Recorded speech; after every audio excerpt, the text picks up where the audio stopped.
We're ready to get started. Let's just start right now. Please welcome screenwriter Rob Lieber,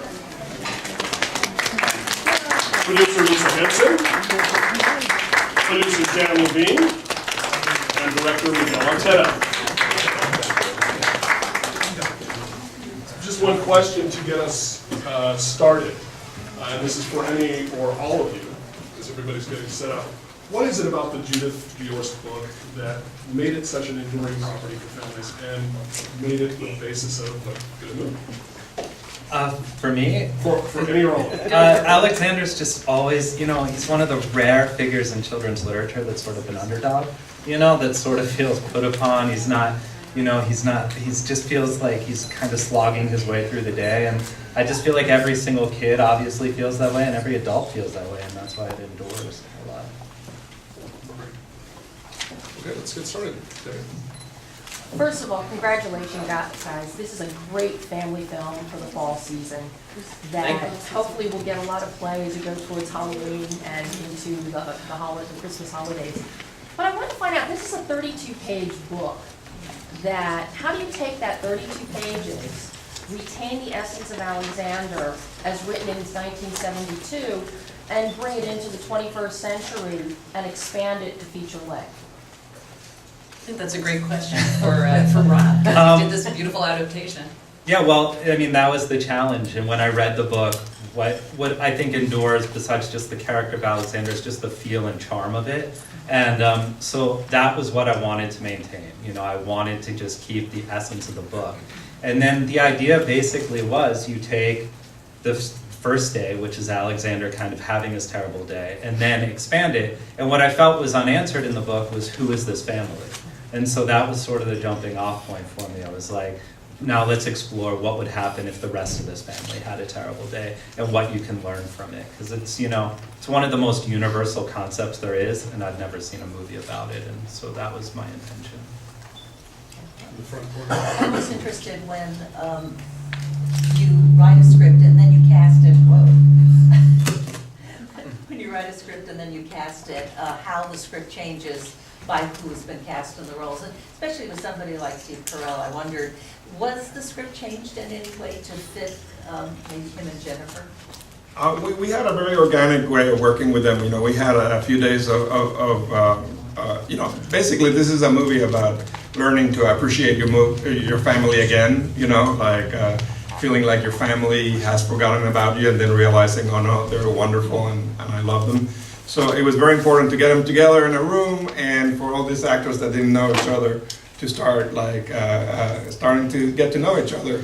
And in that process, we gave them a lot of freedom to change lines of dialogues and even change some of the emotional content, adjust it, let it evolve.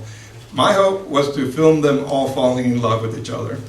So I tried to create, you can't always get it.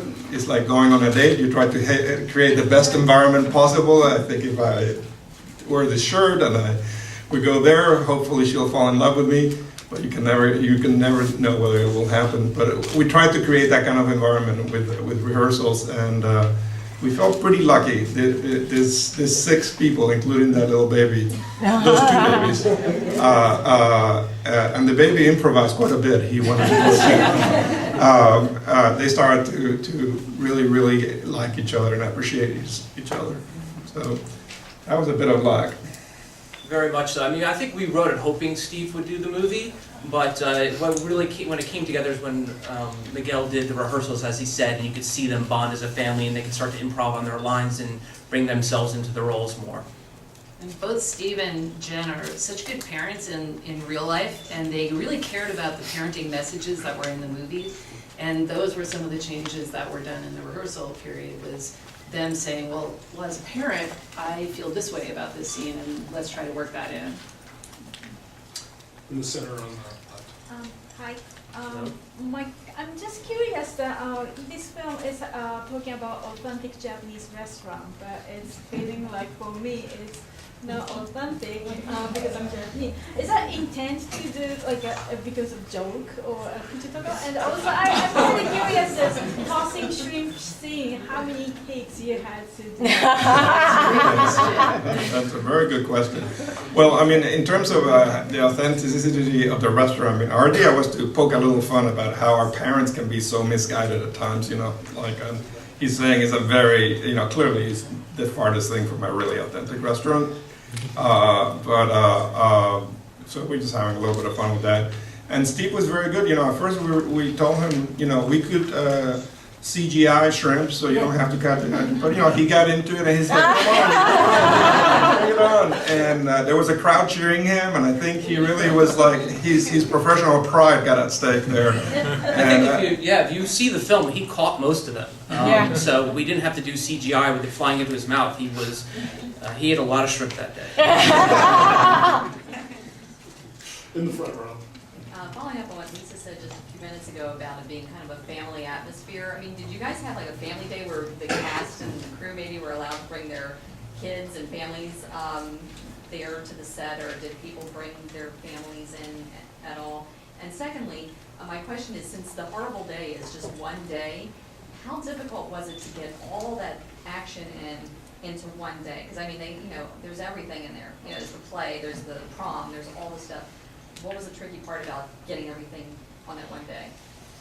we were lucky because, you know, usually when you're doing a movie, like mayhem and chaos is something that just naturally invades your world. And in this case, it was very helpful to have all that mayhem and chaos happening every day because we were thriving on it for the purpose of our story. We had babies, we had kids, we had fires, we had car accidents, we had animals.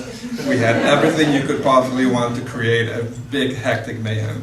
And it kind of worked for the story. And we did have visits. Jennifer Garner brought her kids quite a bit, and a few other people did too. Yeah, the cast and crew would bring their. We didn't have one day, but they would always bring their kids by and families by. So it was a very family atmosphere. Well, the other thing is when you make a movie with children in the movie, sort of every day is family day because they have their parents, their guardians, their Teachers, grandmas, their siblings. teachers, siblings. So we had quite a few kids and family members around all the time when we were working. We got quite close to the parents and guardians of the kids that were in the movie too. The animals were a big draw, by the way. Miguel, 20 years ago, if you were making a movie like this and somebody came in with an Australian or, say, a British accent, the reaction would probably been, wow, you're great, too bad about the accent, and we'll let you know if we're casting a villain. I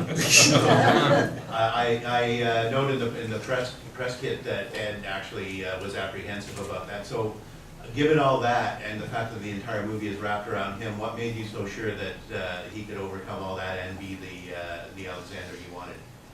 Well, I mean, the reason I wanted him, and we saw more than 500 kids, is because I wanted to find a kid that had, at 12, had the ability to be very happy for other people, to be very generous of heart. And at that age, if you remember, it's not so easy to think about anything other than yourself. So he's a very special kid. You know, I went bowling with him and my wife and his parents. And anytime anyone got something, he literally would cheer every time. Like, I'm so happy for you. Yeah, you got, he's so capable of being happy for other people. And that was important to me because this is a movie about learning to, rediscover your family again and wanting to love them and help them out of their bad days. So we needed someone who could really have that generosity of heart and be happy for other people. And the trouble was to make him feel like he was unhappy with his family at the beginning, because he's such a sort of kind-hearted person. About the accent, we were just dumb lucky. He has a musical ear. So he was already more than three-quarters of the way there when we started. And so we had a lot of faith, because I think accents is like music. Either you can do it or cannot do it. It's like me, I have a perfect English accent. Yes, did you have a very bad day during the process of this journey, or all days were good? I had a splinter twice one day. We had some days, when we had the crocodile didn't want to do what he was supposed to do, and he was being very friendly rather than scary, and the babies. We had quite a few days that were hectic. The animals sometimes were not cooperative. Yeah, yeah. We got very lucky with the babies. Normally your biggest worry are animals and babies, and these babies just knew what was going on. And you know, most scenes they're crying, you're trying to get them to stop crying, but we had the opposite problem where they were just so well behaved that there were scenes where they needed to be upset. You know, it was hard to get them to do that. You also feel bad about it, but they were incredible. They were really good actors. Our babies, by the way, are two young, beautiful young girls. So their acting is quite good if you guys thought they were boys. That's kind of Oscars type material when you're like cross-gendering like that. So I'm hoping this will be like... That's true, we never did anticipate before making the movie that so many people would say the baby was their favorite character. But so the babies really are that good. Babies are adorable. On the right. As part of my 14-year media relationship with NASA in Houston, I've written articles about space shuttle astronauts and space station astronauts for their hometown papers. So I could really relate to Ben Cooper's aerospace background as a member of the space station design team and how he got phased out of that. So how and why did you guys decide on the aerospace concept for the family's father and his transition to developing a space station video game? It was, you know, I think we just wanted to give him a skill set, and we wanted to make whatever he was going into feel like a bit of a risk. And so that was basically what we came up with. It was like he had come from, you know, a very steady career, and now he had suddenly lost his job and lost his way in the world. And what he was going for was kind of crazy to the family. You know, it sounded kind of, you know, out of the box. And so we just thought that might be interesting and entertaining. All the way in the back. Miguel, I know you said you were inspired by John Hughes films. Were there any one in particular that you went back and looked at, or was it just the tone overall that you were looking to get? I looked at 16 Candles quite a bit, and also at Ferris Bueller's Day Off. 16 Candles, especially for the emotional weight of it, that, like, you know, it's the ultimate movie about your family forgetting your birthday and you feeling like they don't see you at all. And it has that beautiful scene with Paul Dooley where he says, I do see you, and I totally remember. And it's so that one was the one that I felt was particularly special. I just like the warmth of those movies. I wanted this movie to be really funny and also have a little bit of that. Those movies feel a little more authentic and a little more, just a little more authentic than most Hollywood movies. And that was something that was important for me, to find a cast that could give, especially in the casting, you can get that across, you know. So we wanted to find kids that, you know, as our guideline. Would John Hughes kind of approve? I think he might kind of approve. Okay, you're in. Here on the left. Dick Van Dyke. All I have to say is, that was amazing casting. How did that idea come into play? Do you want to go? Yeah, Sean Levy, one of the other producers who couldn't be here today, had worked with him before, and it had great, we were thinking of ideas, and it made so much sense because of the synergy with Disney and his history with Disney to bring him into this movie, and we were so thrilled that he said yes. You know, I also feel there's a correlation between Steve Carell and him. Because as a comic, it's really hard to make comedy out of niceness. Like, most comics go to a sarcastic and dark place. That's a lot easier, and it's rare to, you know, Dick Van Dyke is kind of the grandfather of this, where out of just being lovely and nice, he still finds it really funny. And I think that's why a lot of people admire him. And I think kind of Steve Carell is the heir of that. You know, he can be he's very sweet and nice and positive, and still be very funny. So I thought it was very, very nice to be able to have Mr. Van Dyke's blessing. Time for kids? What do you think kids will enjoy most about the Alexander movie? Some days are a wreck. Some days everything just goes bad. But you can sometimes it's okay to feel like, oh my God, nothing's going my way, and I'm hating my life, and realizing that you know, you can get through that, especially with your family and the people that love you. And also have a good laugh while doing so. Yeah, and that it's fun to wreck the trophy case. You have that to look forward to when you're old enough. You might be able to wreck the trophy. Is there a particular scene that was the most difficult to make or that was the most challenging? Well, no, we had a moment in the film where the baby has to pick up the green marker and start putting the green thing around his face for the first time. And, you know, there is no guarantees of what this babies would do. And we sat there for a good 2 hours. Finally, the way it worked was somebody in our costume department who had grown very close to our baby was like, Zoe was the name of our baby. He just started to put green marker in his face right behind camera, over and over and over and over and over and over, until she finally started to, oh, that would be fun, and she picked it up, and it was like, everybody wanted to cheer, but we had to be like, So you didn't, because some people were saying they thought you flavored it. You didn't flavor the marker. It was just you know, sugar and stuff, but still, like, she didn't get, there was no, like, we put it to her mouth and she was like, there's a toy, why should I pick up the pen? But when Jimmy's face was completely green with the marker, finally she got the idea, the light bulb went off. It's like, I'll do that too. That was an MVP crew member. That was way beyond the Call of Duty. Here on the left.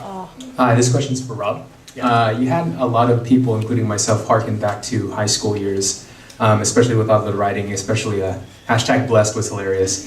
But I mean, did you find any inspiration to kind of bring in the contemporary culture to bring us back to those days? Well, the idea, again, like going back to John Hughes, those were the movies that I grew up watching, and so I wanted to capture that essence. And when I decided to expand into bringing all the other characters of the family to life and having a high school story, I went back to 16 Candles and all the great John Hughes movies where sort of life is the spectacle that you're dealing with, and that was my inspiration.